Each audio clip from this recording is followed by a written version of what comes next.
May set the steaming hot chocolate aside and got up to open the door. She walked a little slower than usual. Age was slowly becoming a problem for her. She tried to add a step as she walked to the front door, feeling that the more movement in her gait, the better she felt. Like so much else in her recent life, it was a case of fake it till you make it. Recent events had complicated things. She had a lot on her mind. But today she had to put them aside and lend her support to someone who needed her full attention. Through the frosted glass of the door, she saw the figures of two people. She opened the door and smiled welcomingly, as a good hostess should. "Hello," she said, genuinely pleased to have guests. Buffalo Grove, the town in the northern suburbs of Chicago where she lived, was cold. So cold you could see your breath. She had a house in a rustic neighborhood near Main Street, close enough that she could walk to the little tourist traps in the form of vintage buildings, but she never did. She'd lived here for almost 7 years now, having become an integral part of the town, having moved here after her troubles in Champaign and Urbana in southern Illinois. The two women on the doorstep said hello to her, panting in the cool air, clearly eager to come in from the cold. Come in, come in. It's cold outside. Winter came early this year," she said, pushing back and letting her guests into the warm house. The two women entered the house knowing the way. They had been here before, many times. In a large room with vaulted ceilings paneled with large pine beams, a fire burned in the hearth. Around the fireplace, which was a semicircle with a hood, were two upholstered armchairs and a sofa, similar to the round fireplaces you see in ski lodges. Family photos hung on the wall. Knickknacks of a life lived stood on shelves. A television hung above the fireplace. And in the corner, in front of the tightly closed French windows, stood a grand piano, gleaming with white enamel, with photos neatly laid out on top of the varnish. On one wall hung a grandfather clock, accurately showing the time. Both guests removed their coats and scarves, placing them neatly on a coat rack that had been placed by the door especially for such occasions. "Hello, May. How are you doing? Cold enough for you?" The first one, a tall brunette, asked. She was no stranger to the gym and worked out a lot. May rolled her eyes. "Why does everyone say that as soon as the cold weather hits?" she asked with a slight southern tinge in her voice. "Everyone always says, 'Aren't you cold?' And it's really annoying. Yes, it is cold. We all feel it." May tried her best to imitate a Chicago accent and both women exchanged smiles. May was in a good mood again. "I'm sure she didn't mean anything by it, May. It's just a greeting," the second woman, Rhonda Ranta, said with contrived solemnity. Rhonda was tall too, but a little shorter than Gina, about 5 feet 8 inches. But she made up for it with the high heels she invariably wore.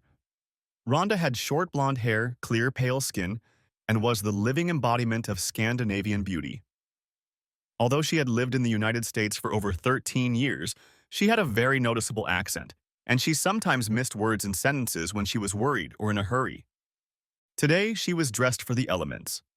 Tight tights, leather boots with 3-inch heels, and a long knit dress with a scarf attached to her neck with Velcro. Gina was wearing perfect makeup, exactly the right amount of foundation, blush, and eye makeup, while Rhonda wore no makeup at all, and both looked good. Gina looked around and asked May, "So she's not here yet?" May moved to a padded chair closer to the door and shook her head as she sat down. "Not yet, no. I said any time after 4, so I guess it won't be long." She gestured to the tea and coffee spread out on the coffee table and said, "Help yourselves, ladies." Rhonda sighed and said, "So we're doing it again?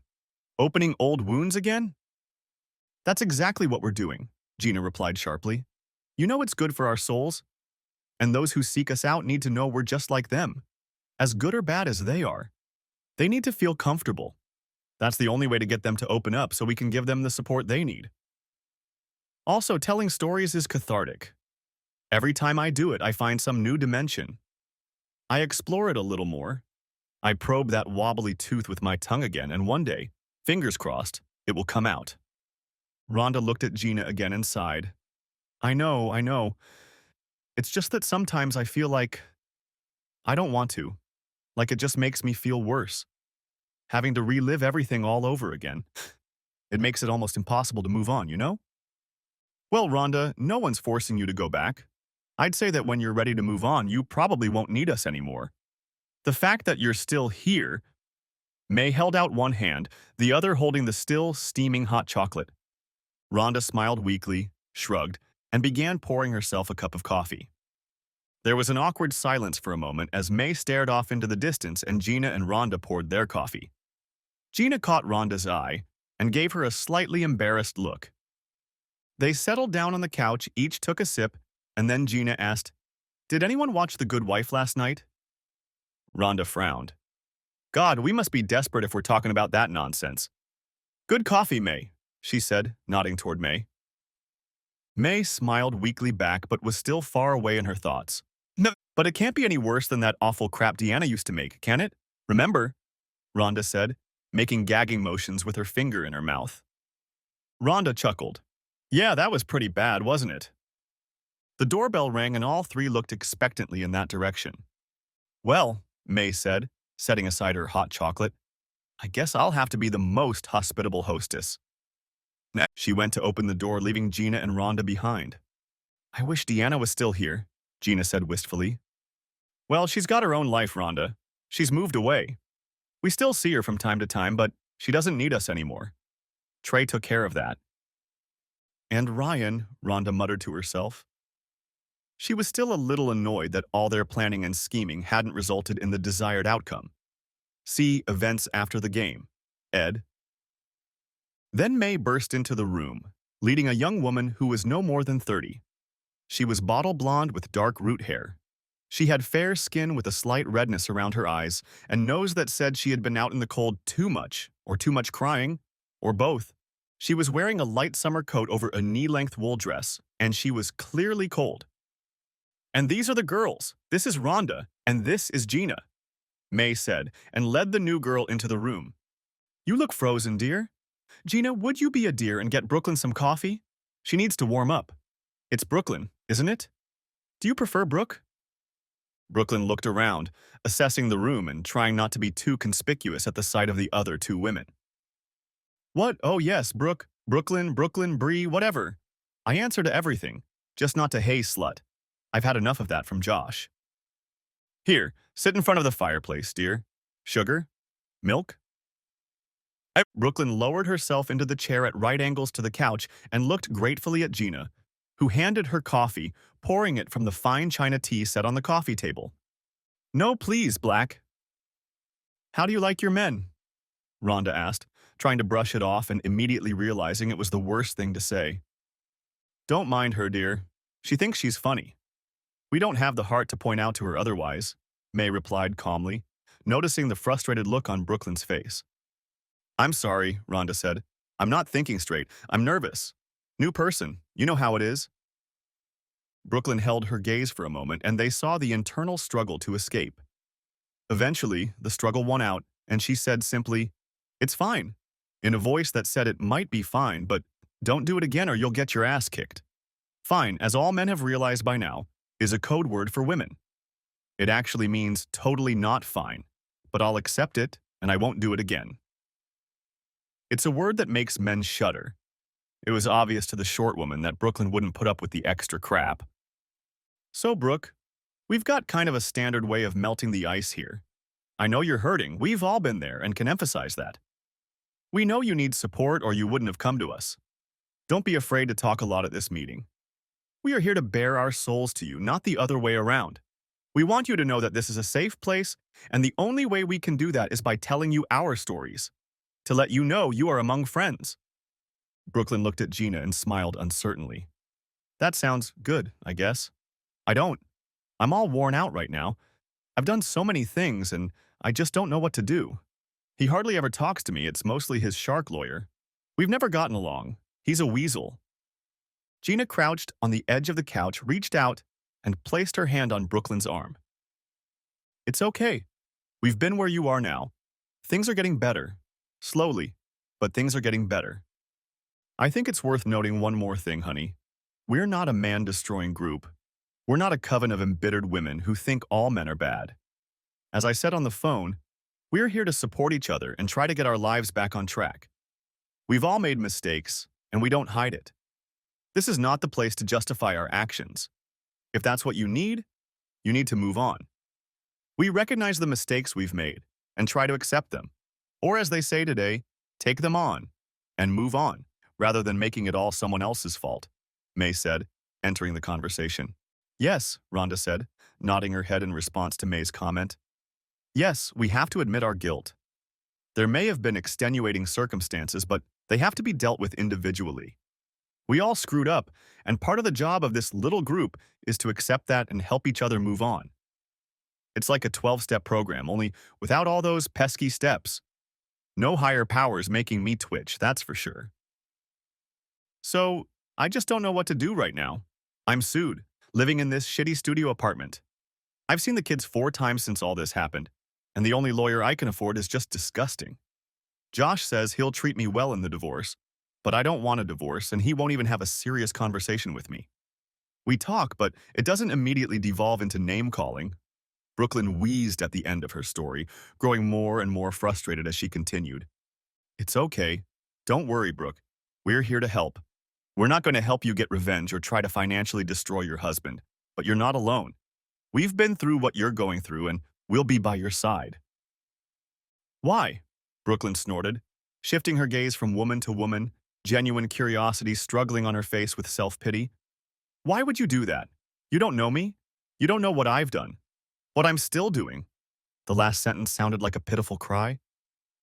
Rhonda and Gina looked at each other, slightly concerned. Trying to explain why they had done what they had done was not easy. It was painful for each of the women present. Well, if you want to explain to us why you're here, you don't have to go into details, Rhonda began. No, it's okay, I can do that. I can talk about it. I need to talk about it. No one in my family wants to hear it, and God knows Josh doesn't. Are you sure, honey? May asked, softly sitting up and leaning forward. We really don't want to put you in a difficult position. No, it's okay. It's going to be hard, but I think I need to do it. To explain, Brooklyn said, giving May a small but appreciative smile. Well, the floor is all yours, Brooklyn. Stop whenever you want, May said, holding out her hand and gesturing to the room as a whole. Okay, I'm Brooklyn. Brooklyn Stone. Or rather, I used to be. I think I'll be Brooklyn Hall again soon. Oh.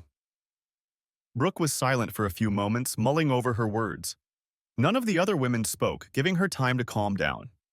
The grandfather clock ticked loudly in the background. Brooklyn looked up, suddenly realizing she had just stopped talking. Anyway, well, I guess, married to Josh Stone. I'm 32 years old. I know I look young. I always have. Josh is 35. I'm a local, born and raised in Orland Park in the South. Josh is also a Chicago native. Irish, from way back. Big family, siblings. You know how it is. One brother is a cop, the other 2 are firefighters. Josh is a financial advisor of sorts. He doesn't do trading. He used to, but the stress was too much. Now he's a strategic consultant. Advises companies on trading strategies and stuff like that. In his spare time, he works with a small group of software developers to write some sort of auto trader for iPhones or something like that. I don't know exactly. Brooklyn shook her head, as if frustrated that she couldn't remember something. Anyway, I'm a paralegal. I work at a law firm downtown. I was going to be a lawyer, but the cost of taking the exam, plus the hours I work, well, I didn't want to sacrifice my life, you know. We've been married for 8 years. We have 2 kids, Tara and Adrian. Amazing kids. I know everyone says that, but mine are, well, they really are. Brooklyn smiled to herself, then opened the Photos app on her phone and found the kids folder. Here, take a look, she said, holding out her phone to Gina.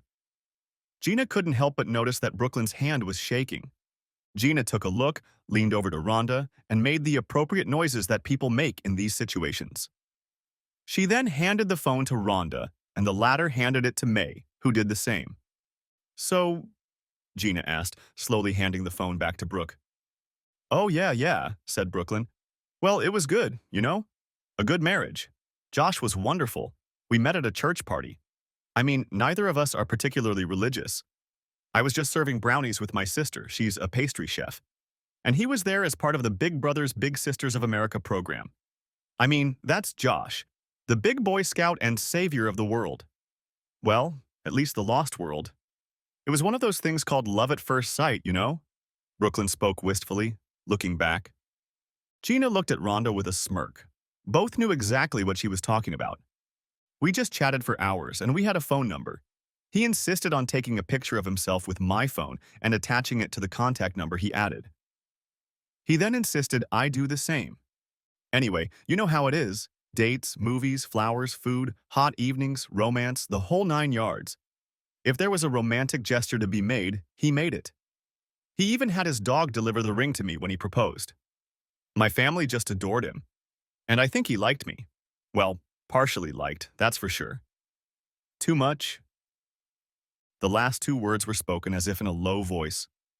Gina and Rhonda looked at each other again, and Gina risked a quick glance at May, who was watching Brooklyn intently. They'd obviously gotten to the bottom of this, and it didn't take a surgeon to see where this was going. We had years where everything was just fine. Josh was attentive, good in bed, no complaints. I had my share of men. I know what's good and what's not, and he never complained about me. Our kids are great, we don't fight that often. We have a nice house in Schaumburg, far enough away from family that they're not on our doorstep, you know? But close enough that we can visit them whenever we want. Everything was great. Which makes what I did even more stupid. I had an affair with his brother Michael for 3 months. I don't even know how it started. We were at a barbecue, had a few beers, and the stupid flirting started. We all flirt a little. Not a lot, just a little. It's what his family does, and I just shot back. Gotta stand up for yourself, you know? Somehow, it just happened. I still don't know exactly how it happened. I wasn't too drunk to realize what I was doing. I just wasn't myself, you know? I look back and I can't figure out what I was thinking, what I was feeling. It was just the way it was. The flirting got more and more serious, and somehow I ended up there. I still don't know why. Gina and Rhonda exchanged glances while May continued to watch Brooklyn. It was a familiar story. And it was good, you know? Exciting, mysterious, wrong, naughty. I don't know. It was just, fun. I almost lost my mind, doing things I knew I shouldn't be doing. Anyway, we did it. I couldn't help myself. Suddenly, it was the worst thing I could have done. Okay. Brooklyn stopped talking and looked at the other women and their reactions, a look of fear of judgment on her face. You don't need to go into details, my dear, May said softly. We don't need details if you feel uncomfortable. Rhonda and Gina remembered their first meeting with the group. It had taken them a while to get the details out, but Brooklyn didn't seem to have any trouble going into gruesome detail. Apparently, it was part of her nature. With this girl, it was impossible to avoid the detailed truth. I couldn't even look at Josh for the rest of the party, and as for having fun with him, forget it. I couldn't do that with him. I felt like he'd only have to look at me and he'd realize what I'd done. He would, but he didn't. True, he wondered what was wrong because I was so quiet and restless, but he just said he'd give me space and be there for me when I wanted to talk. I mean, yeah, Boy Scout, like I said, talk to him. Yeah, like I was going to do that. I spent a week going over in my mind what I did, trying to make sense of it. I swore I'd never be alone in the same room with Michael again. I wasn't in love with him. It was more an interest in what we were doing than in the man himself, you know? She looked anxiously around at the other women, and Gina and Rhonda glanced over again, this time with a strained smile that indicated that yes, they knew exactly what she meant. Gina said quietly, yes, and Rhonda just nodded. May patted Brooklyn's hand and said, I think we understand, Brooklyn. We understand all too well. We understand. Brooklyn took a deep breath and continued. Well, my determination was enough for 2 weeks. Then, when Josh wasn't at some evening meeting, Michael showed up. I didn't even want to let him in, but he said he needed to borrow one of Josh's tools and I had to do it. The kids were visiting friends. And not 3 minutes later, he was there entertaining me. And the worst part is, the last word sounded like a sob. I wanted to do it. I don't know. I barely looked Michael in the eye. That's how it all started. Michael just showed up sometimes when he knew Josh wouldn't be around and the kids were busy. We didn't talk much. We didn't even mention Josh or the kids or his fiancée. They were just topics we never touched on. We both realized it was a kind of release, you know? There was no love involved. We even invited his fiancée and himself to dinner, and when they were there were no longing looks. There was nothing to indicate that we were in any other relationship. I was just his toy, and he was mine. I felt guilty, but as if it was just a part of my mind. I was still the wife I had always been. There were times when I said no to Josh. There were a few times when I showed romantic feelings for him. I needed to make sure I still loved my husband. And I did. I do. This was no different. Even better. Because I had something to compare the lack of love from Michael to. Josh was gentle. He loved me and didn't rush me. And then everything turned to shit. Everything came out. Brooklyn wiped her eyes as she said the last sentence, and emotions rushed from everywhere. I still don't know how Josh found out about it. I guess it doesn't really matter. Michael called me and said, he knows, and then hung up. I didn't know what to do. I didn't know what Josh really knew, if he knew, to what extent and what. Whether he knew we were doing this in our house and what he might have known. I didn't know if I should leave or what to do, so I cleaned the house and waited for him to come home. He never came, at least not that night. I didn't know whether to call him, wait for him, or anything else. The kids would ask where he was, and I'd say he had things to do at work. He showed up 3 days later looking like hell. I didn't know what to do. I tried to go up to him and hug him, but he wouldn't even touch me. He was in so much pain and hurt from the things he was saying. He called me a whore and a slut. I found out later that he attacked Michael and excommunicated him as a brother. And he gave his parents an ultimatum that they had to do it too. Otherwise, they would lose him as a son. He told Michael's fiancée about it, and now she would seek me out. I didn't know what to do. I tried to talk to him, but all he kept saying was, shut up and go away. 4 days later, I was served with a summons. They even had pictures of us. He told me to leave, and I started packing for the kids, and then he grabbed me and yelled that I was leaving and they weren't. I was scared for the first time, so I packed up what I could and left as fast as I could. He was unshaven, angry. His eyes were red, and he was so angry. I mean, I can understand him. I betrayed him along with his brother. But I was, scared. He was so angry. I'd never seen him like that before. I don't think he would hurt me, but his eyes were so wild. Gina and May exchanged looks full of sympathy. It's all right, that's in the past, and this is now. There's no judgment here, May said softly. Brooklyn let out a small sob and then smiled embarrassedly at the three women. I'm sorry, she said. I thought I was over it. She gathered her thoughts for another moment and then smiled. We're both brave and fragile at the same time. So, I'm here, in a crappy studio apartment. He's being sued for adultery. His brother is completely cut out of the family. I see the kids, and they still don't quite understand what's going on. Josh doesn't hide them from me, but makes sure we don't cross paths when I see them. I take them away from his parents and bring them back. Brooklyn was silent for a moment, looking off into the distance. Then she whispered, but that's not the worst of it. The other three women just stared at her while she shifted her gaze from one face to another. I don't know if I can even say it out loud, she said, dropping her gaze to the floor again. After a few moments of silence, she said impulsively, I'm still doing it. A shocked silence ensued while the other women digested this nugget. He calls me sometimes, tells me to be at the motel.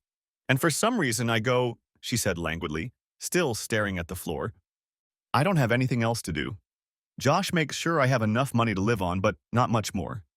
I've been thinking about going back to work. I thought about ending it all, but then I remembered about the kids. But when Michael calls, I go. It's a mechanical act. I don't even know why I go. I think now he wants to get even for everything. There was silence at this revelation, each of the women coping with the shock and trying to figure out how to react. May was the first to pull herself together. She calmly said, well, I have to ask, do you want to do this? Go to him? Brooklyn whispered, no, and continued to just stare at the carpet. Then, May spoke again, I think we need to do something about it. Rhonda, do you still have that spare room? Rhonda nodded. I think young Brooklyn should stay with you. It'll be all right now, won't it? It wasn't so much a question as a statement, but Rhonda didn't mind. She understood, in part, what was going on in Brooklyn's head, and she wanted to help. She nodded vigorously. Of course I do. I'll follow Brooke home and help her pack. If that's okay with you, Brooke? Brooklyn looked up, tears staining her makeup. You'd do that? Of course, Gina replied softly. We're going to make it work. You need support and help. That Kusapaya is after you. You need help to confront him and drive him away, and we're here to help you. That settles it then, May said with some satisfaction. Brooklyn, you can stay with Rhonda until you get the hang of it, and she'll drive you around and keep that disgusting man away from you. Frankly, it looks like he got what he deserved by seducing his own brother's wife. Really? Everyone sat down for a moment, and Brooklyn reached into her purse and pulled out a pack of face wipes, which she began to use to wipe away the traces of mascara. Are you seeing a therapist, honey? May asked after a few minutes of thought. No, I've thought about it, but I don't know how to find one. I want to go to a marriage counselor with Josh, but he won't talk to me about it. May nodded. Well, I think that's quite normal, my dear. Given the situation and his low opinion of you, he doesn't want to hear your voice right now. And I'm not sure he's wrong or that it's a bad thing.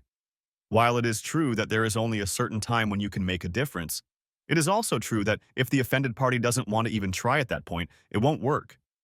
It's better to take the time to sort yourself out, realize what happened, get help and tools to deal with it, and then go back and try to talk.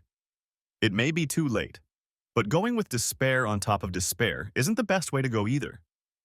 The fact that he's at least talking to you instead of just cutting you off completely is already a big plus.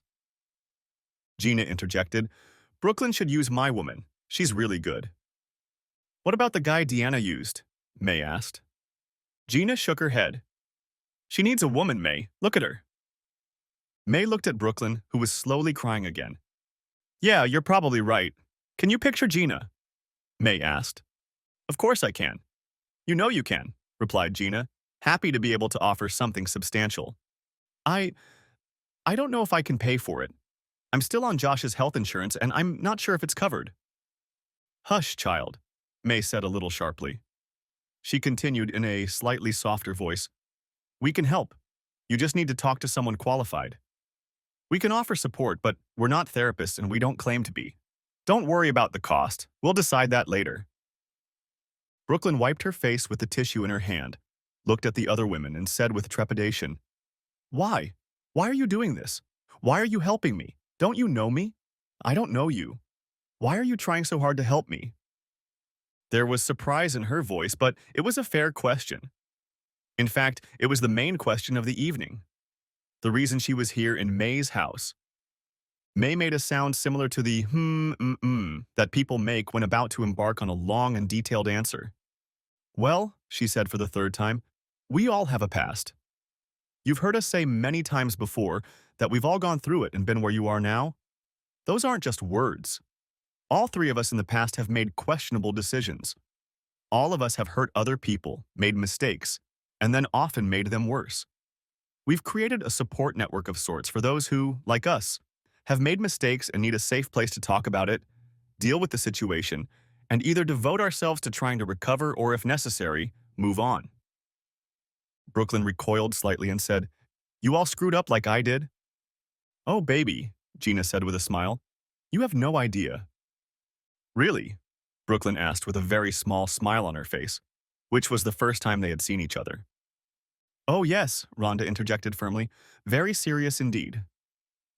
In fact, May said, at our first meeting, we usually discuss our own situation so you'll realize that we're not here to judge you or try to manipulate you. Wouldn't you like to hear our stories? To understand who we are and why we might take your situation so lightly? Brooklyn stared at May for a few seconds, trying to comprehend her words, then looked at Gina and Rhonda, then nodded vigorously, almost surprised. Okay, who wants to go first? May asked, standing up. I'm going to get myself some fresh hot chocolate. Gina? Rhonda? Gina and Rhonda looked at each other, and there was silence for a moment until Gina said a little irritably, Sure, I'll go first. It didn't go unnoticed by anyone that it was at that very moment that May carried herself into the kitchen to avoid having to go first. This was May's typical move. While May was in the kitchen, Gina set aside her coffee and made herself comfortable in her chair. Well, let's see, she began. How do we get started? I'm Gina Trellis. I used to be Gina Nape, but not anymore. I'm 38. I've been divorced for almost 4 years. I work as a faculty member at a community college. Not a full professor, but more like a mid-level instructor, teaching adult classes, both for the GED and in preparation for a full degree.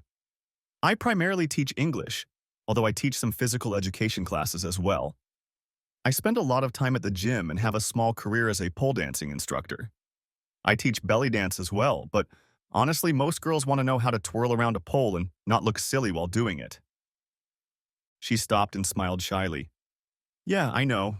It's embarrassing. But, she shrugged, it pays the bills. And you wouldn't believe the body control it takes to hang upside down on a pole for 10 minutes. I was married to Scott. He was wonderful, she said with a touch of sadness. Everything was wonderful. Everything a marriage should be. Very much like yours, Brooke. We met right after college. Before I met Scott, I was a party girl. I went to a few parties, dated a few guys, and slept with a few of them, like every girl does. But I went a little further than that. But when I met Scott, all the partying stopped, and I was totally fine with that. No hard feelings or anything. I was having fun, spreading my oats, and seeing what was out there, and I was totally fine with it. I wrote it off as a life experience and never thought about it again. I had already tried to become a student teacher, which was a nightmare in this town. I met Scott at a party organized by the university's alumni club. Turns out he was an alumnus too, just from another campus. It was love at first sight. I was smitten, and so was he. All those corny and stupid things you hear from people, it was all true. The hearts, the flowers, the stars in his eyes, it was all true. We spent the whole date night talking about how many kids we were going to have, where we were going to live, what religion we were going to raise them in. It sounds really silly now. We were kids. We were raised on all that Disney romance. I thought it was forever, and so did he. And for a while, it seemed like it would be. By this point, May had returned, just in time to catch Gina's last words. To everyone's surprise, she nodded in time with Gina's words, expressing her agreement with her in sign language. We started dating quickly. 3 months later, we were already living together, and 9 months later, we were married. And it was wonderful, so much in common. He was a sports massage therapist. He knew what buttons to push, I'll tell you that. And yet, as with all things, familiarity doesn't breed contempt, does it? But it sure did breed smugness. I look back and I don't understand what happened. I was teaching, and there was this guy, you know? There's always that guy. Gina mimicked quotation marks with her fingers. I don't know. Scott was working hard, and this guy was interesting. We didn't have kids. We were both thriving in our careers, and Scott thought we'd have to move a few times because of his career and everything, so we put it off. It was just the two of us. He worked hard, did everything he could to get hired as a massage therapist. On one of our Olympic teams, I started teaching at the gym, I started with yoga. This guy, Donnie, was also working at the gym as a private trainer. Well, I'm sure you need no introduction. He came to my yoga class to tone up. Yeah, that's right. I imagine he was hardened. I should have been stronger, but one night it just happened. Like you said, Brooke, it suddenly became the most important thing in the world. I have no idea why. Well, I guess you don't have to fantasize too much to see where this is going. The only thing that stopped us for a second was that he ran into the office to turn off the lights and the video recording system, and we continued on. I never once thought about Scott, not about love or a long-term relationship. Well, that's how I justified it afterward. The guilt was there, but honestly, not as strong. Scott would never know, and the whole thing was extremely unimportant to me. I ended up doing it with Donnie 3 or 4 more times over the next few weeks, just when the opportunity presented itself. To his credit, he never pursued me or stalked me. Things only happened when the opportunity arose. I think it meant as little to him as it did to me. We were buddies, nothing more. You see, here's the thing. I remember sitting at home one day after the first time thinking about it with a bottle of wine, trying to figure out why I did it because I loved Scott so much. Why would I do something like that? And then it hit me. Since it was outside of my and Scott's life, it didn't affect it in any way. It was stupid, But it made perfect sense to me in that moment. I didn't start to like Scott any less. Figuring out what the new guy liked and didn't like, what his tricks might be. There was nothing else. Hmm, nothing else. I guess I missed the fact that if it was so unimportant, I should have had no problem just not doing it. To me at the time, it made absolutely no difference to my life with Scott. I loved him just as much, even more, because I realized even more how unique he was, what he meant to me. It was the wrong thing to do, of course, but in the end I was convinced that no one could compare to me and Scott. For a while, all the women sat in silence, sipping coffee. May got up, tossed a couple more logs into the fire, and then sat down again, listening to what Gina was saying.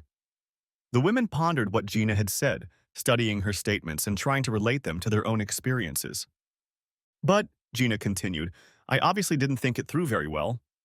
If it didn't mean anything to me, that doesn't mean it wouldn't mean anything to someone else. To Scott, for example, or to some other fan. And that's what happened. Donnie, it was purely physical. I think he was attracted to me, but once he got what he wanted, the whole relationship became mechanical. We had a few flings, and then he moved to Idaho, and he did it without looking back, and I didn't even bother to say goodbye.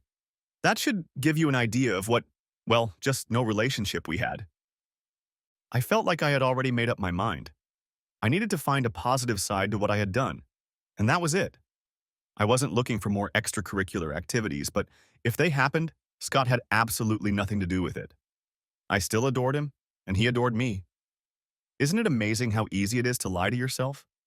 Like I said, I teach at the college level. I teach English, specializing in creative writing. For several years after Donnie left, and in those years I was with no one but Scott, I taught a class and a young author, actually a poet, took my class. He had already been published and had done well, but, as he said, success made me realize how much I didn't know and how much I relied on an editor to correct my commas.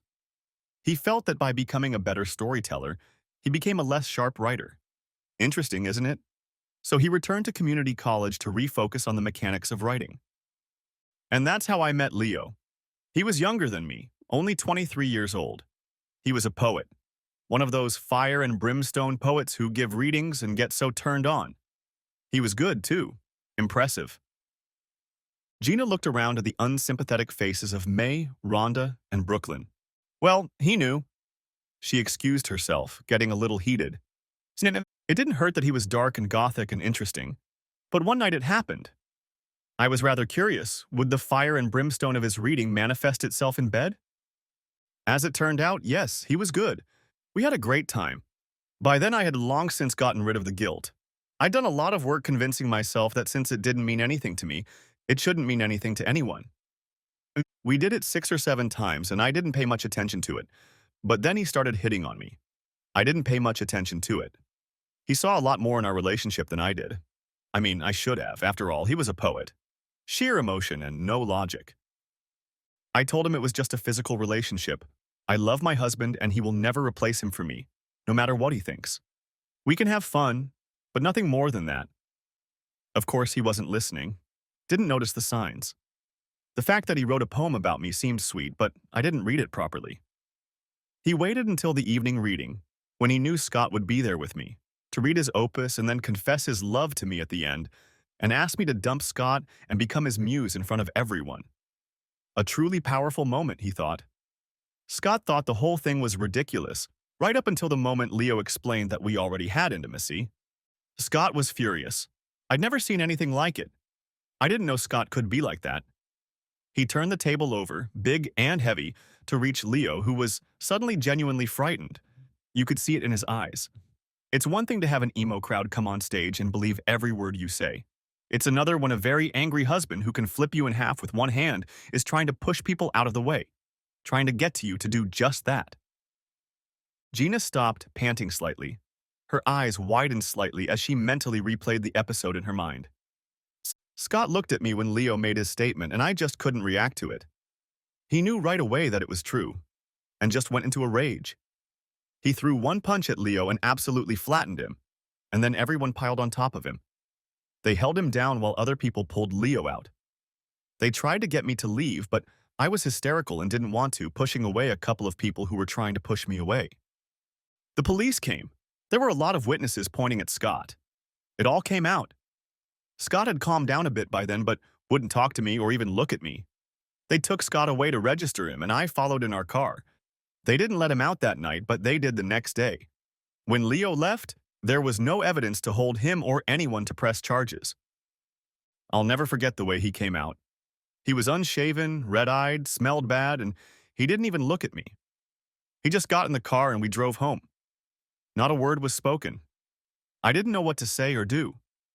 A couple times I tried to say something, but he stopped me with just a look. We got home, he got his bags out, and I, knowing where this was going, wouldn't let him leave. I stood in front of the door and begged him to talk to me. I asked him to hit me, or beat me, or yell at me. Anything. But he just stood there and waited, saying nothing but, "Get out of my way, leave me alone," and things like that. It was a dead end. Eventually, I realized I couldn't stop him if he really wanted to leave. I couldn't keep him there, so I let him go. I didn't know what else to do. I had to give him time and saw space to sort out his feelings. The only thing I knew was that we had to meet and talk so I could explain that I loved him and only him. That all other infatuations were nothing. You see, even when faced with the reality that what was nothing to me was everything to Scott, I still couldn't see it through his eyes. I believed more in my own shit than in his reality, the reality I'd created. There was a pause, and then Gina continued. He left, and I didn't see him or hear from him for a week. Then I got a job application. I was distraught, a complete mess, and they sent me home.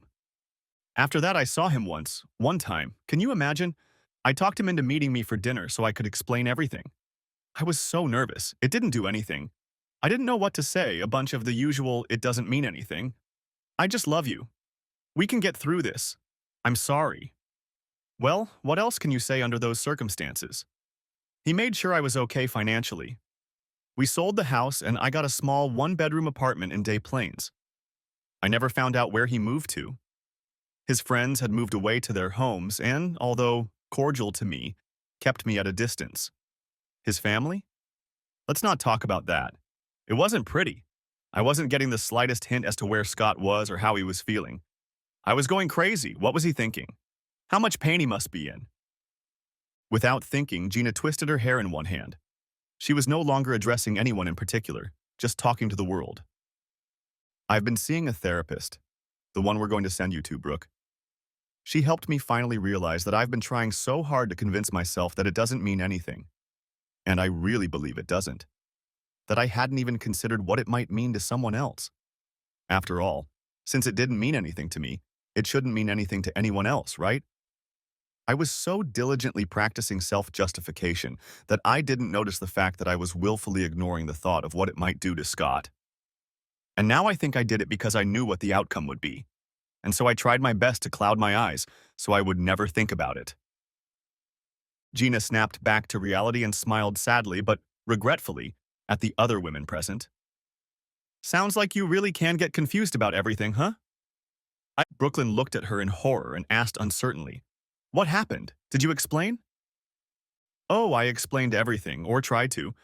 Like I said as we sat and had dinner, I tried to tell him that I loved him and only him, that everything that had happened just put it in my head how true that was. An unfortunate choice of words, if such a thing is even possible, I tell you girls. I explained that it doesn't reflect on him, he's wonderful and beautiful, and I'm the one who messed it up. I did everything you normally do, promised him anything if he gave me another chance. He sat and listened and finally said it was all a load of crap, that if I was happy I would never lose my way, that there must be something wrong with our relationship or I wouldn't be looking for another. I didn't know how to argue with that. There was nothing wrong with our relationship, but I did it anyway. I tried to explain that I was such a free spirit in college, but at the time I considered entertainment nothing more than a pleasant pastime, and that was it, that's all." At this he got even more angry. He said, "If it means so little, why did I do it? Why jeopardize my marriage over something that means nothing?" That was another good point. The therapist doesn't have a good answer to that question either, other than, "I could have, so I did." That's not a good answer even now. It makes me look like a selfish asshole. And he asked another question. If it was so innocent, why did I keep it from him? Why not tell him about it and even encourage him for a little piece of nothing on the side? If there was nothing, why hide it? I didn't have an answer to that question. But then I put the final nail in the coffin lid. He carelessly asked me if Leo was the first. I hotly replied that, of course he was. About Donnie, I didn't even think of Donnie. The whole experience had been so disposable that I didn't even think about it. I didn't consciously try to lie. In my mind, he didn't count, and I didn't even think about him. It was years ago, and I didn't remember much about it. And it wasn't worth thinking about. But somehow Scott found out about it. I didn't even realize anyone knew we were dating. Of course, I hadn't told anyone, and no one was around when we played. Maybe Donnie. I don't know. One way or another, Scott knew. At least he knew something was up. As soon as he brought it up, I stopped. After all, he was right. Trying to talk to Scott, I didn't even bring it up, so pointless was it. But not to him. He realized right away that I was holding back, even though I was only doing it because it was so forgettable. I wasn't actively trying to lie to him. It just didn't occur to me to mention it. Well, that's about it. If there was any trust, it's gone now. He just looked at me and said something like, "Well, if that's the way you want it, forget it." He then handed me a USB drive with a recording, which I then listened to. Someone at the gym told me about one of my encounters with Donnie. Apparently, we weren't as alone as I thought. I never saw him in person again. He didn't show up for the divorce hearing, just his lawyer. We split everything up, no kids, and that was the end of it. I didn't have much of a choice. I learned from a friend of a friend that he had moved to San Diego to start over. He moved as far away as he could to be away from me and the memories here. Every now and then I see pictures of him on Facebook with mutual friends commenting on them or something. He looks good, but I know he doesn't want to talk to me. Brooklyn reached out and took Gina's hand. "I'm so sorry. How are you coping? How do you live day to day?" Gina shrugged obediently. "I keep living. You have to. You can't just lie there and suffer. It takes time to gain independence, to find your own place, to deal with all the shit, all the distractions. And it's only when you get settled that the suffering takes over. But I was lucky. May found me and helped me move on with my life. Don't get me wrong. I regret everything. Everything I've done, the results, the disastrous consequences. I do regret it, and this little group is not here to stop it. But what therapy and May have done for me is to help me overcome it. It's part of me, and it will always be. But at some point, you have to let go of the woe is me and start living again. So I go on dates sometimes. And it's funny because nothing is as guaranteed to make you realize exactly what you've thrown away as dating. Sometimes I meet someone worthy and we have fun, but I'm pathologically unable to allow myself even too much happiness. I feel like I'll screw it up again, and these guys don't deserve it. I come and hang out with May and Rhonda, who understand me, and we try to provide support and companionship for those who have made similar mistakes. I miss Scott more than I can say. I miss the way he is, the way we were together, all the stupid things we did. But I made my bed. Now I lie in it and try to do the best I can. The best I can do is set an example and hope that one day I meet another Scott and find myself in a place where I can accept him, she said with a sigh. Brooklyn took a big sip and impulsively reached out to hug Gina, which surprised Gina, but she accepted anyway. Any touch felt good to Gina these days. She herself was surprised that, having pulled out of the relationship, she simply missed the human companionship that was unsuspected and given freely, with no thought of return. Here's my story. It sucks, and it doesn't have a happy ending, at least not yet. But at least it proves that life goes on. Okay, I need more coffee. Rhonda, you're up. Gina got up, more to give herself time to deal with the impending tears than anything else.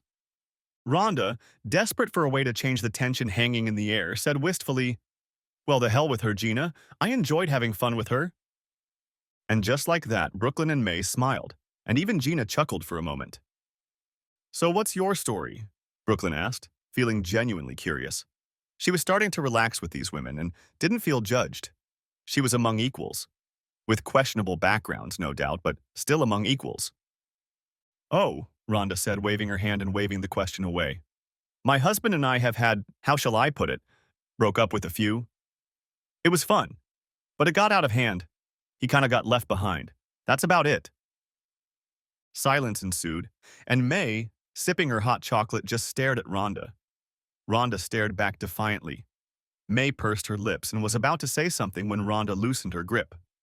"Oh, okay," she whispered, looking at the floor in disgust. "Okay, my story. Okay."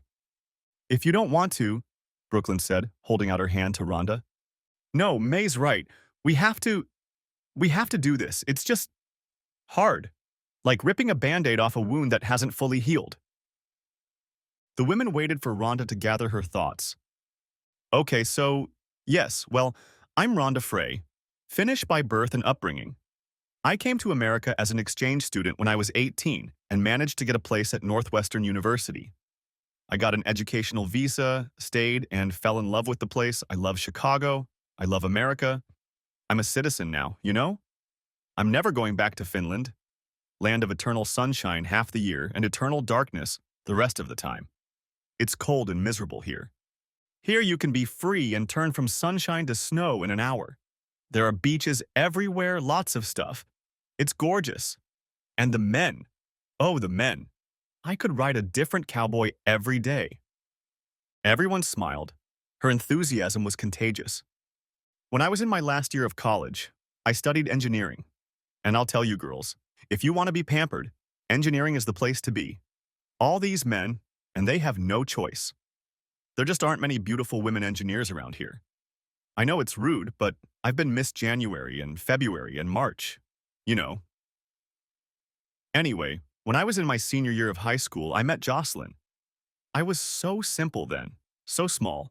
But he, Jocelyn, was so worldly, so knowledgeable. He could feel comfortable anywhere.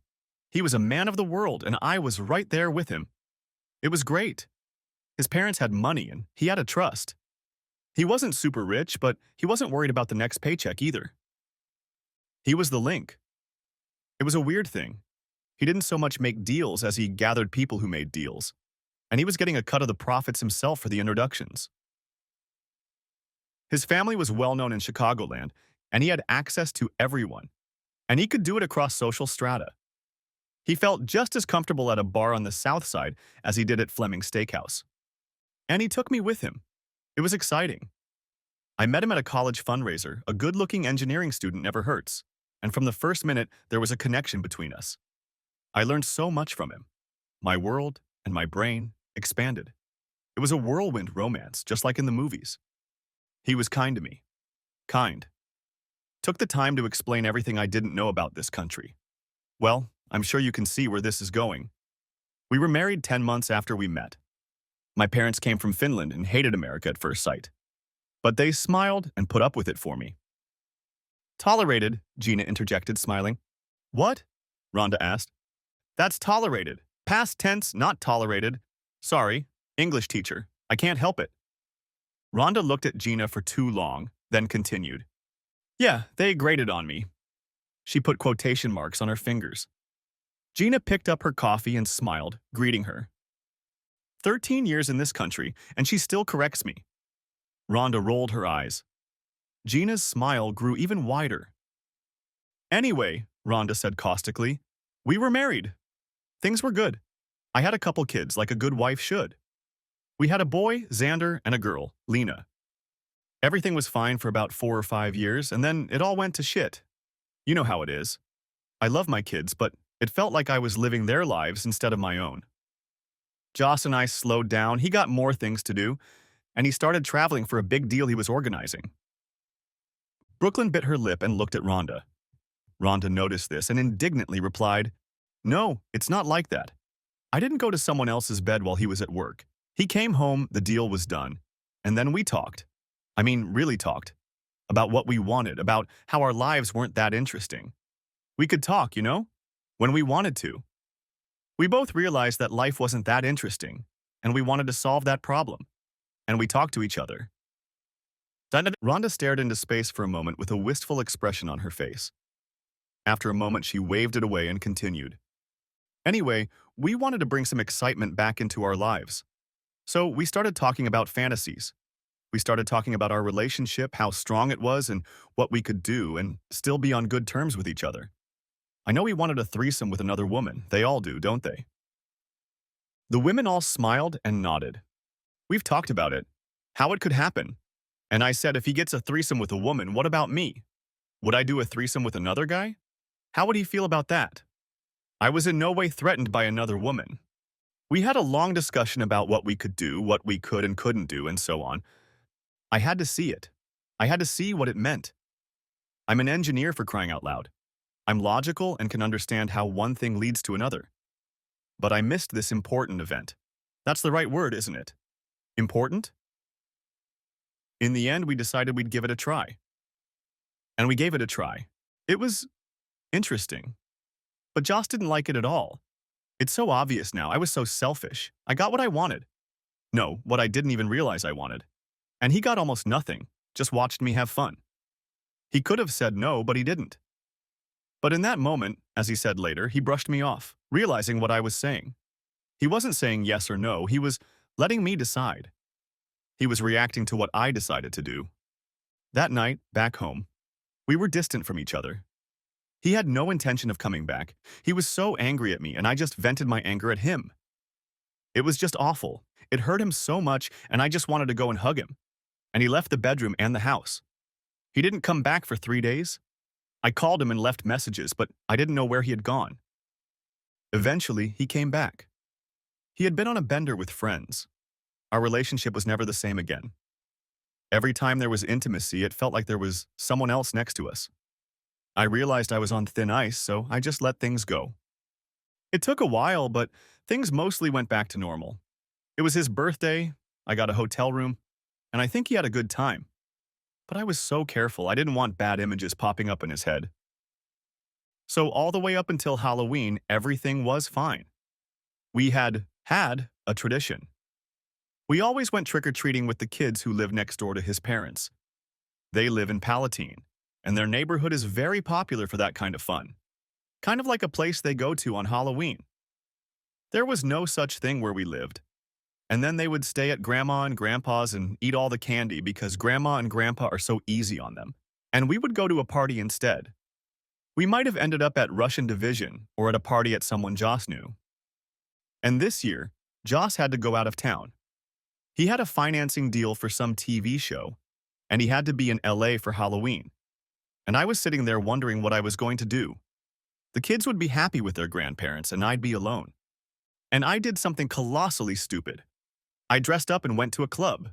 Halloween is a massive party night for these clubs, even more so than New Year's Eve.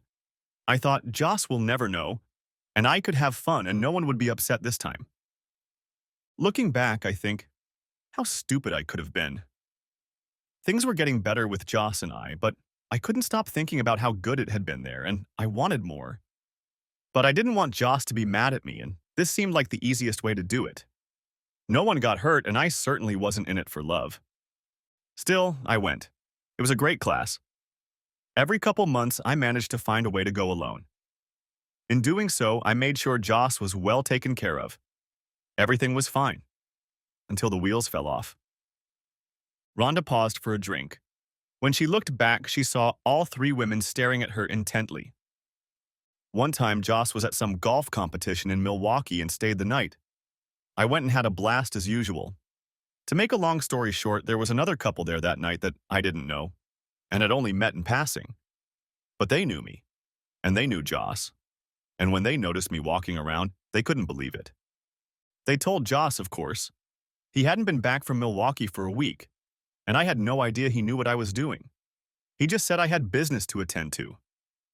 When he got back, a private investigator figured out from the club's records that I was there, filed an affidavit, and somehow got some of the people I was hanging out with to testify. I saw Dan and Sandy one more time. They were the ones who told me about the pain I had caused Joss. By then it had all come out. I ran into them at TGI Fridays like no other place. I was there to meet someone, and they were sitting behind the bar watching a hockey game. I sat down with them, and they talked for a bit about what I do, going to the club by myself, and how their conversation with me about balance was useless to me. Their whole "it doesn't matter much" was based on balance, right? It doesn't matter only when there is balance, when both sides are balanced, even over time. And in our case, that didn't happen. I only made the debt situation worse. I didn't even think about it. I just thought that when we went, He wasn't having a good time. He was refusing, but I was still interested. The thing is, as my therapist pointed out, I knew I shouldn't have done it, even if I ignored his influence. I knew otherwise I would have said something, but I didn't. I don't know. Rhonda's pronunciation became more and more distinct, more and more jerky, and her use of vowels became more and more emphasized as she spoke. The more emotion she felt, the more the American manner of speech was erased. After I was singed out, Joss came in one day and just threw all his stuff out of the house. He ended up moving to Minneapolis. He was humiliated, and so was his family. Remember, they knew them in Chicago, but he had no choice. He ended up becoming a business professor at the University of Minneapolis. He took the kids, too. He had top-notch lawyers that his family knew as friends. And I hung out at the club. It wasn't a pageant, and I knew it. I take my kids one weekend a month every vacation and for 6 weeks in the summer. It's not a lot, but I still keep in touch with them. There's a lot of Skype. It's better than I deserve. There was silence for a while, the women digesting the last story. I missed the life I had. We were a real family. I'm sorry, Brooklyn said, genuinely touched by Rhonda's story. Like Gina before her, she reached out to touch Rhonda's hand. Rhonda put her hand on Brooklyn's arm and said, "It's okay. I made my bed. We all make our beds. We just have to learn to accept it and move on. Someday I will. Until then, lots of meaningless fun with attractive men." The last was said with false bravado, but it diffused the tension of the moment. Then Rhonda said uncertainly, "You want to know the strangest thing? Even though we're divorced, we still see each other sometimes. When he's in town, he calls and we meet at his hotel. It took a while for that to happen, but now it's happening. He even asked if I still perform at clubs, and I told him the truth, that yes, sometimes. And he asked what I do for a living. It wasn't to mess with me, it was just because he was curious. And I tell you girls, if I could get him to go with me one more time, I'd make him the happiest man in the world." Then she added, "Well, a girl can dream. I just want him to be there with me. I think it wasn't the trip to the club that ruined us. It was the way I acted there. I overreacted and destroyed his faith and trust in me. If I hadn't screwed up..." There was a wistful note in Rhonda's voice, and then, after a moment, she shrugged and said, "Joka meneta mustili, sita tekula silma an." Brooklyn looked incomprehensively at Rhonda, who replied, "A Finnish proverb, it means a jab in the eye to those who dwell on the past."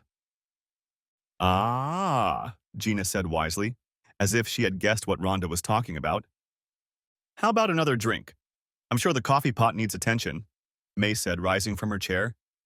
She picked up the coffee pot and, humming to herself, retired to the kitchen. Gina looked at Rhonda and asked quietly, "Do you think she'll tell everything? Everything?" "I don't know," Rhonda replied. Brooklyn looked back at them both confused. "What, is she going to tell her story?" "That's exactly what I was asking. We've learned about her in bits and pieces before, but we've never fully told her story. Honestly, none of us had the courage to ask her. She has a way of pushing you away, you know?" "The nicest way to say back off," Gina said. "What do you know?" Brooklyn asked. "They had some kind of long-standing affair. It came to light, bad things happened, that's all, really." "Well, I guess that's true," came a voice from behind them. May appeared with an updated coffee set. Gina looked at Rhonda in a panic. "Well, isn't that nice?" May said it in as kind a tone as possible, but looking at Gina and Rhonda, her words couldn't be misunderstood. Rhonda and Gina were looking at the floor and the coffee pot respectively, avoiding each other's gaze. "So, May, what's your story?" Brooklyn asked innocently, turning in her chair to face her. "My story?" May replied in a quiet, thoughtful voice. "Well, yes, I guess it's time. I've never told it completely to anyone. Parts, maybe. Bits and pieces. Things I preferred to share, but maybe it was time. As I've been told, bearing one's soul does her good." She smiled sincerely at Brooklyn, then said quietly, "Yes. And those two who didn't have the courage to ask can listen too."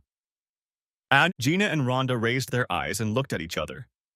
A wide smile appeared on Gina's face, like a teenager who has been caught doing something he's not really ashamed of. Rhonda smiled back and leaned forward to fill her coffee cup. "Are we all settled in?" "Yes." "Good. said May, getting comfortable in her chair. So let me tell you about Randall. My Randall. My God, that man was everything to me. I met him in 1975. He had just returned from serving in the Cambodian embassy as a young Marine. Everyone was evacuated when the Khmer Rouge took over Phnom Penh, the capital of the country. She looked at the incomprehensive looks from Brooklyn, Gina, and Rhonda. Never mind the ancient history. Suffice it to say he was a young Marine and very handsome. He was with his friend, Ronnie Cordell.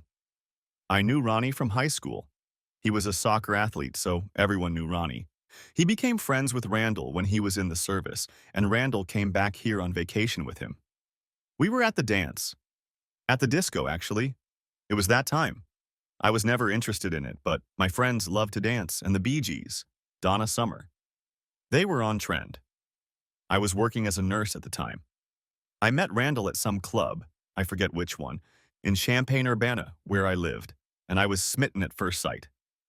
I could tell what he was wearing, what I was wearing. I could even tell what song was playing.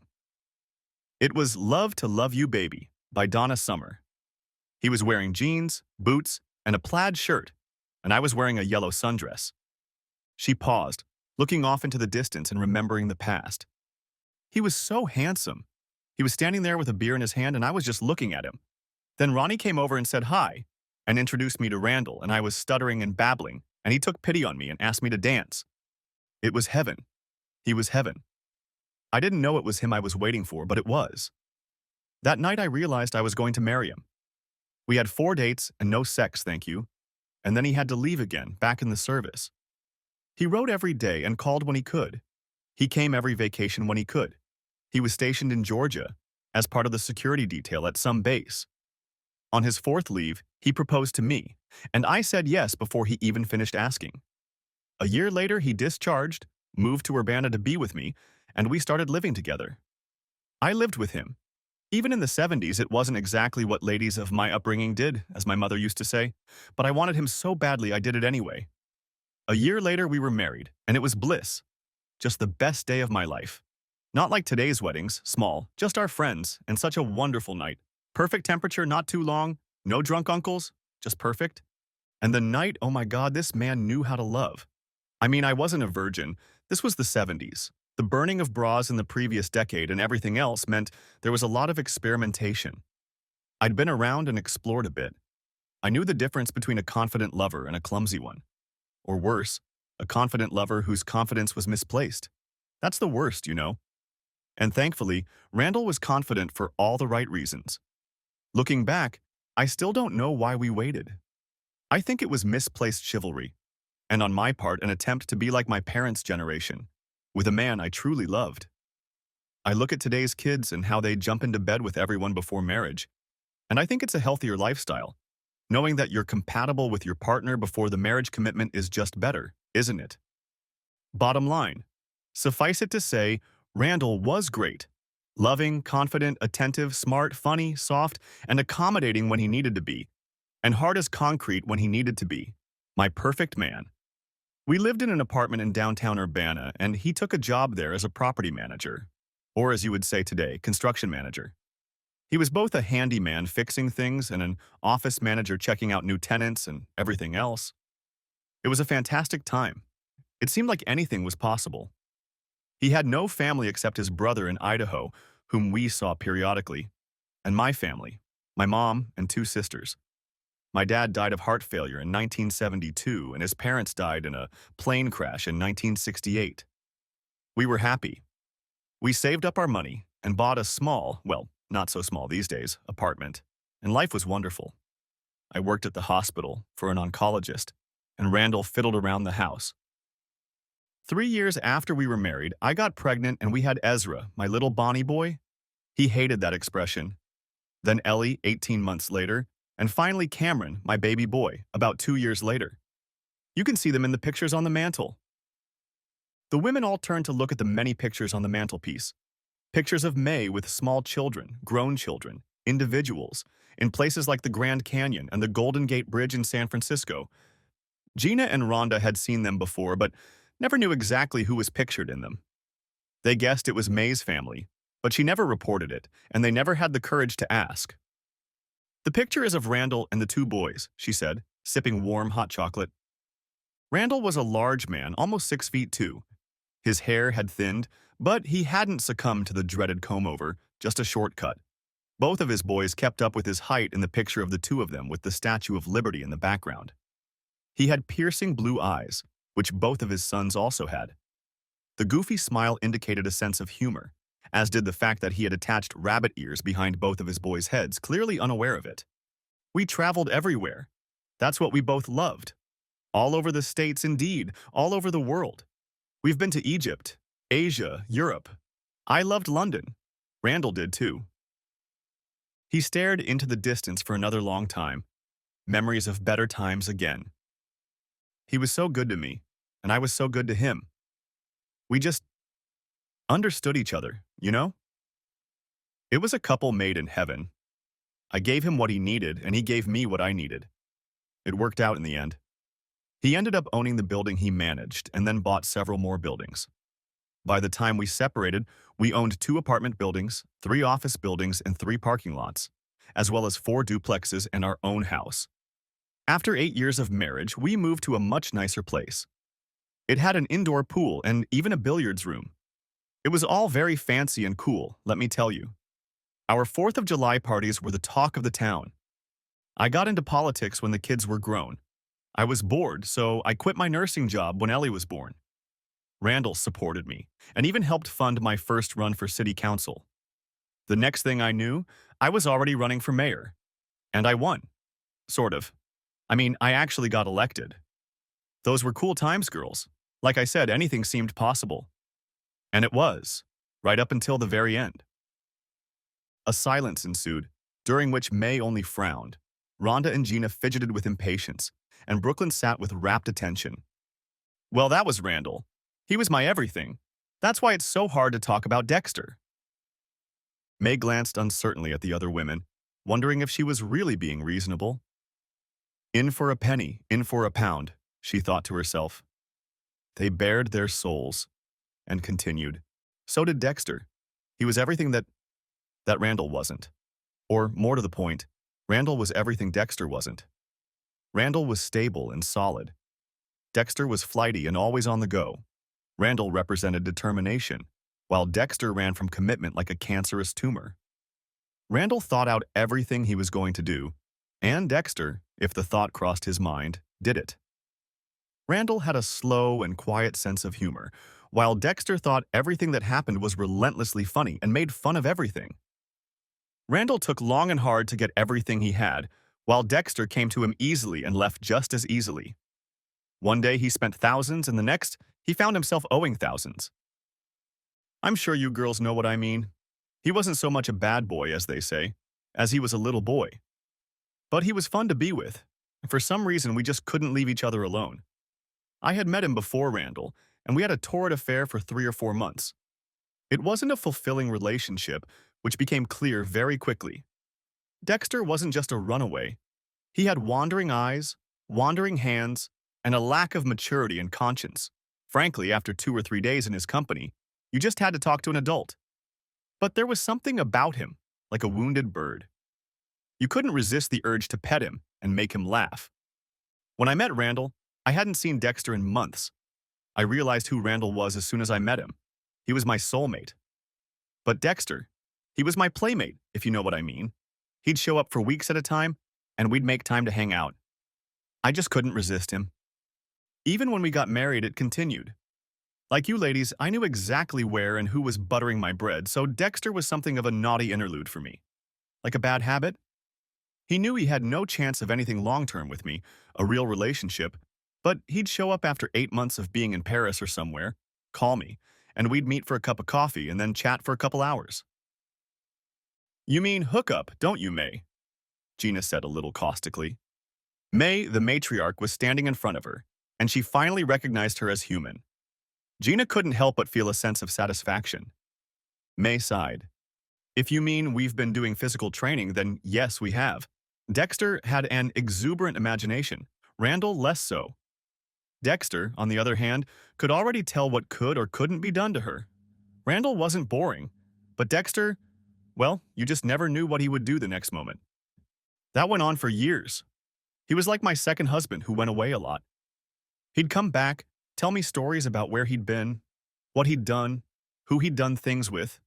He was never shy about telling me about other women. But then he'd stroke my cheek and say, "But none of them are like you, May." And then he'd kiss me, and I'd just smile at his impertinence. I didn't really care. He wasn't mine and I wasn't his. I had my own man back home. Dexter was so comfortable. I think that's the most appropriate word for him. He even bought me a ring. It had "always there waiting" written on the inside, which I think was unusually poignant for Dexter at the time. I wore it on my right hand, on the same finger as my ring finger. I know it's very silly. Silly? And instantly emboldened Gina intervened. It wasn't stupid, it was outrageous. To put his mark on yourself and wear it? That's already bold, May. May looked at Gina calmly, then said doubtfully, "Yes, you're right. I shouldn't have done that. I knew what it was, what it symbolized. I shouldn't have even thought about it. But I had some silly thoughts about a woman who had everything.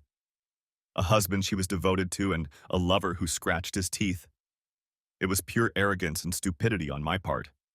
Fortunately, Randall had no idea of any such thing." There was silence as the other women began to realize the enormity of what May had done. The long betrayal of the man she supposedly loved with all her heart. It was a hard thing to realize. They had been weak, but this had been deliberate for years. Going back to the story, when he was in town, we found ways to meet, sometimes at his house. And if Randall was in Chicago, the two buildings we owned were in Chicago, he would come to our house and sneak into the pool room from the back door. I never let him into the main house. Randall and I owned it, not him. You know what the funny thing is? Dexter was so disconnected from my main life, with Randall and the kids, that I didn't even feel guilty about the time we spent together. I mean, it was what I'd been doing all along, and Randall had never suffered from it. It was like Dexter was just an old friend that I occasionally played sports with. I didn't even give it a second thought. He was like old slippers or a favorite hairdresser. But we had fun. I learned a few things that I'll definitely take with me to Randall. We did some unusual things that just confirmed that I don't like them. I won't go into details. Others here feel more comfortable than I do, she said, raising an eyebrow at Rhonda, who only stared back at her. A woman should have a bit of mystery, I think, but I will say that bondage isn't for me. Neither is all that humiliation and name-calling. If I'm there, I'm a full partner in what's going on, not some little tart to be bossed around. And when Dexter brought in another man, I kicked them both out, and Dexter didn't show up again for almost a year. I have my standards. Or I thought I had, she said quietly after a moment. The thing is, when you get away with things for years, you stop thinking about what you're actually doing, what impact it's going to have. It's been a part of your life for so long that it feels like it's normal. You stop thinking of it as something wrong, even if you try to make sure no one knows about it. You stop thinking about why things work the way they do, and it just becomes part of your life. It's something you do. I had this life, a government job, my main man by my side, a love that would never end, and some casual fun with an old friend no one knew about and who posed no threat to any of it. Except himself. Civil service, it's a strange thing. I was ready for it when the opportunity presented itself. I was the Republican candidate, back when the Republican Party actually stood for something other than big business, religious zealots, and hypocrisy. Given that we owned buildings, we were known in the community, we did community service, we were thought of relatively well, I think. When they came knocking, it came as no surprise. I was already on the council and had done a relatively good job trying to deal with the public school system in Urbana, so I had experience. When the local party approached me, I wasn't all that surprised. Randall was beyond thrilled, and I was very proud and honored too. We just decided together that this is something we can do. I can do this job, and it was a way to serve the community, to leave a legacy after our children, even though they were very important. So we got down to business. The party and Randall organized a fund to help finance my campaign, and we enthusiastically got down to business. I spent time kissing babies and shaking hands, and sometimes kissing hands and shaking babies. Gina smiled at the weak joke, and Rhonda just stared at her, not understanding the joke. Brooklyn was simply fascinated by May's story. It's been a long, hard labor. Late nights, lots of decisions I had no right to make. Money was spent on flyers, events, advertising, and canvassers. We had dinners and plate nights at $100 a plate, fundraisers. I showed up all over town helping out at soup kitchens and anything else that needed to be done. It was hard work. Midway through, Dexter showed up again, having returned from Hong Kong where he was working for some group, transporting their equipment. Not all of his late nights were spent campaigning, some of which he spent in his motel room or pool house. However, I tried to spend a lot more time at home to make sure Randall was well taken care of. But what I didn't count on was the other party. They wanted the mayor's position, and they didn't shy away from using covert methods to get it. I didn't realize they were looking into my past for any dirt. Luckily, I was white. Well, except for Dexter, but honestly, he was already just a piece of furniture to me. But other than him, and no one knew about our relationship, I didn't share it with anyone, and I don't think he did either, unless you counted the man he'd brought to us once. There was nothing to look for. Of course, that didn't stop them. When they found nothing in my past, they redoubled their efforts. They started coming after me. And that's where it all came crashing down. I won the election. But no sooner had I taken office than there was an article in the paper about the new mayor's morals. If she cheated on her husband, what would she do in office? I was devastated. They had pictures of my meeting with Dexter, not very flattering pictures that were censored. There was no way to deny it. It was the end of my mayoralship. I resigned before I even took office. The city council had to choose a new mayor. It was such a mess. But everything that happened to my career was nothing compared to what happened to my relationships. Randall was destroyed. I saw him at home one day after the newspaper article came out. He was distraught. He asked me if it was true, and I couldn't even look him in the eye, at least not without blinking. He knew right away that it was. I mumbled something. I tried to minimize the damage, to let him know how little it meant that he was my man, my exalted king. Gina and Rhonda looked at each other. Only May could use the word sublime to describe the collapse of her marriage. In desperation, I said something very stupid, something like, "In all the time we've been married, have you ever, even for a second, felt that I don't support you 100%? It was one of the stupidest things I've ever said in my life. Randall was even more crushed. I expected him to rage, smash things, maybe even hit me, and for me to be patient and ask for more. But he didn't do any of that. He was too good a man for that. I should have known better. He just stood there, trembling, tears streaming down his face. I pitched forward to hug him, to make things right like I'd done so many times during our marriage. But he didn't care for that. He pulled away, and I realized he didn't want physical contact with me, which was very hurtful.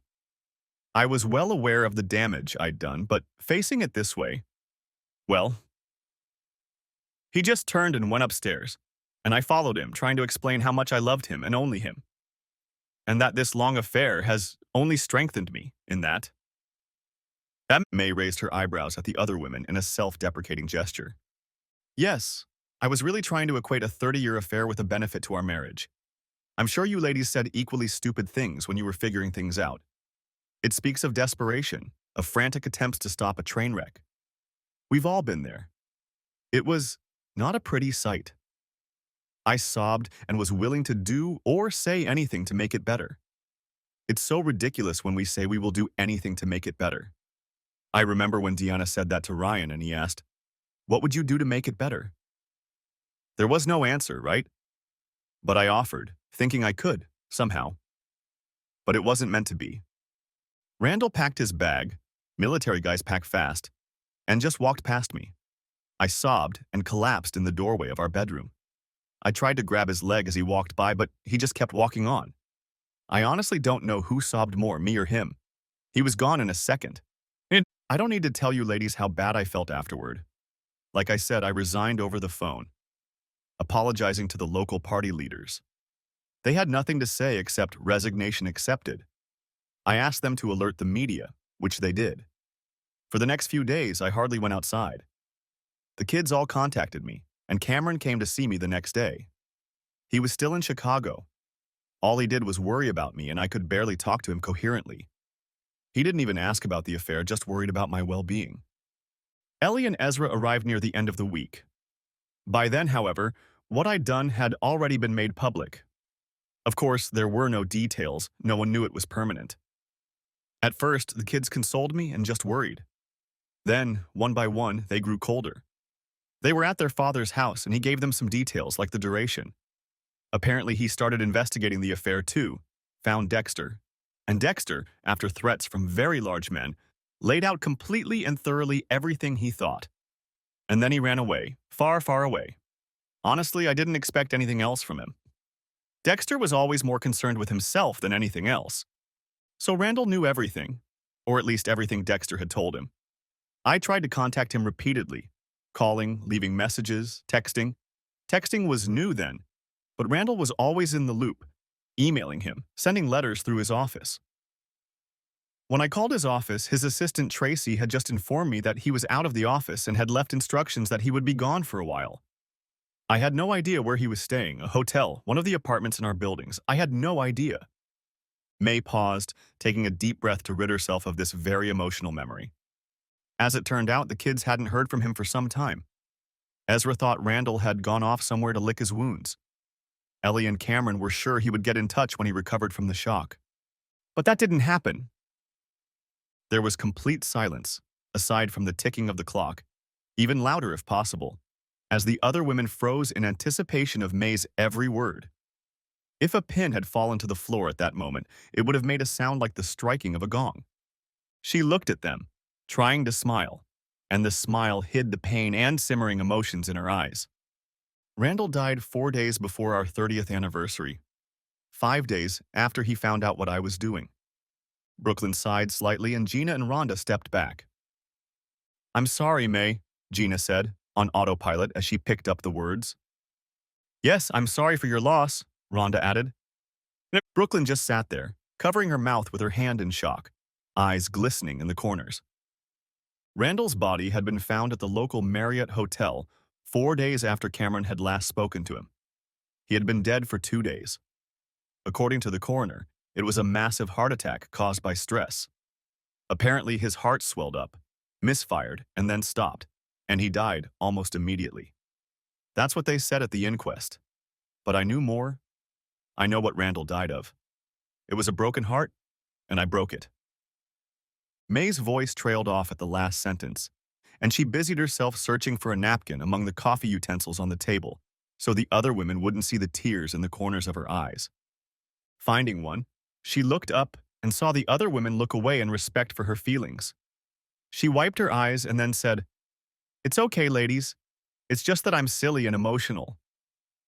And to her surprise, it was Brooklyn who leaned forward and said with sympathy in her voice, "May, that's perfectly normal and understandable.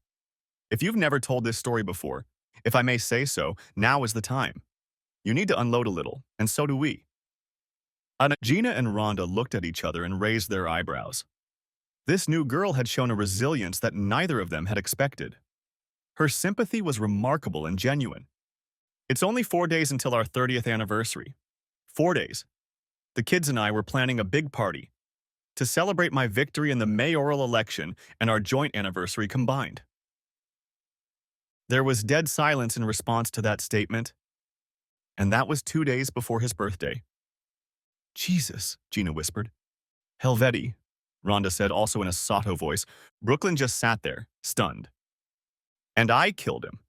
As sure as I'm sure he died from the shock of what I did."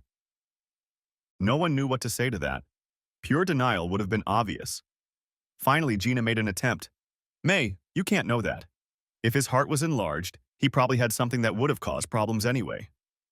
May only looked at her sadly and replied, "Maybe. But he had a shock, and he died. And I was responsible for that shock. I don't think it's possible to disagree with that, and I'll have to live with that knowledge. What I did, what I continued to do, didn't just kill my marriage. It killed the thing I loved most in the world, my husband. It killed a decent and wonderful man. And I live with that every day." Everyone was silent for a moment, pondering this whole unfortunate story, and then May continued. "Well, and of course, I couldn't stay in Champaign-Urbana any longer. For obvious reasons, I became an outcast in the community. My sisters barely communicated with me. A phone call on my birthday, a card at Christmas, no invitations to Thanksgiving, as you can imagine. I moved here as soon as I could and bought this apartment. I ended up getting everything in our lives. The business, the buildings, everything else. I was a very rich woman. But the kids, well, the kids. It wasn't right. I'd betrayed Randall the whole time we were married, and I didn't deserve everything. So I took a small amount from the business to survive, and then turned everything over to them. They could run it, sell it, or do whatever they wanted. It was their birthright, not mine. Neither Gina nor Rhonda knew exactly what May and Randall had inherited after his death. The entire inheritance, after wills and taxes, totaled nearly $15 million. May took $2 million for herself and gave the rest to the children. Even now, having paid cash for the house she now lived in, she was still a relatively wealthy woman. And quite discreetly, she had set up a trust fund for Rhonda's children. They wouldn't know it until they went to college, but none of them would graduate with debt. It was set up in her husband's name. Cameron tolerates my presence for the sake of his children. I spoil my 2 grandchildren to death from him, at least as much as I'm allowed to, but they don't come to visit. I think I am considered a bad influence, and in this I dare say they are not wrong. It's all quite understandable. Ellie talks to me and comes to visit occasionally. She is still unmarried, and I think she may have found a new beau. She has mentioned him more than once, but we are not as close as we used to be. And Ezra, my dear boy, I haven't heard from him. He told me at the funeral that I was dead to him for what I had done, and he more than proved that he would fulfill his promise. I heard from others that he had married and had 2 children, but I never saw them, and I suppose I never will. But for all the unhappiness about the children, my greatest regret is that I was not able to apologize properly to Randall. He died without ever knowing that he was my knight in shining armor, that everything I told him was pure truth. I loved him completely. Dexter was just entertainment. A time when I could be someone other than Mrs. Randall Morgan, even though I loved being her. Dexter was like a favorite pet, and Randall never knew or understood that. I lost the best thing in my life, and now I have this. And she gestured to the other women sitting in the living room. Don't get me wrong, ladies, I'm grateful for this. Believe me. But if I had to trade you for Randall, well, it wouldn't be an easy decision, I'll tell you that. Gina chuckled softly. Rhonda smiled briefly, and Brooklyn even grinned sadly.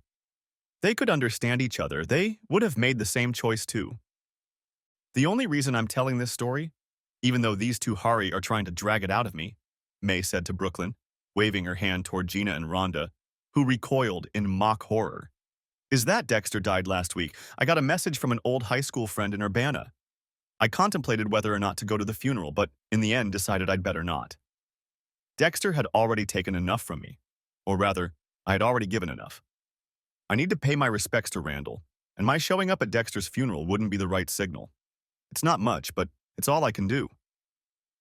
She took one last sip of the cooled chocolate, wrinkled her face, and hurriedly set it aside. So, that's the whole story. Now, Brooklyn, I hope you realize that we understand your situation. We're not going to justify it. What you've done and continue to do is reprehensible, but you know that, and we're not going to go on and on about it. All we can offer is support, advice, and a place where you don't have to constantly defend yourself. If that's what you're interested in, we're here. Rhonda has already said she'd love to have you stay with her for a while, if only to help you curb these self-destructive impulses coming from your husband's brother. This has to end, and I think you know that. A temporary respite from guilt is one thing, but it only prolongs the agony. If, Josh, right? If he's still talking to you, it'll stop if it all continues and comes out, as I'm sure you realize. But without saying that, you see who we are, what we've been through. You see that we only want to help. Are you interested in this? I can guarantee you'll get a sympathetic ear, lots of sarcasm and racy gossip. We will be here and on your side. We won't help you destroy your ex, but we'll be here to help you pick up the pieces of your life. Sound good? Brooklyn looked at May, her eyes shining, then at Gina and Rhonda, then back at May.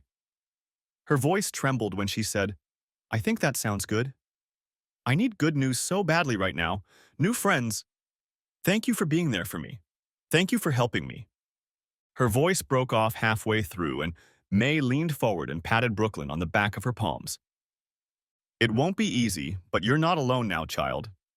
Rhonda, it's time for you to help this lady pack.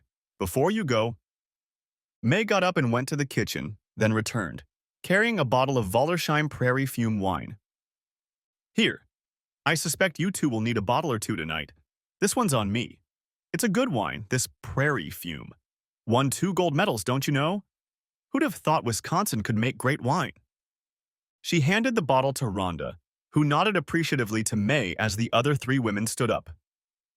Thanks, May, Rhonda said. Same time next week? I'll be there, May replied, as they walked to the front door and all the women put their protective clothing back on, ready to face the cold weather. After wishing them goodbye and giving them a quick hug before leaving, May closed the door and stood in the hallway for a few moments looking back. Silly old woman, she scolded herself. He's dead and gone and never coming back. But then she raised her head and said timidly, But I wish it were not so. I love you, Randall. I'll never stop. Then she frowned and went to remove the coffee from the living room. Thanks for watching. I hope you enjoyed it. Subscribe to my channel and watch for the next video.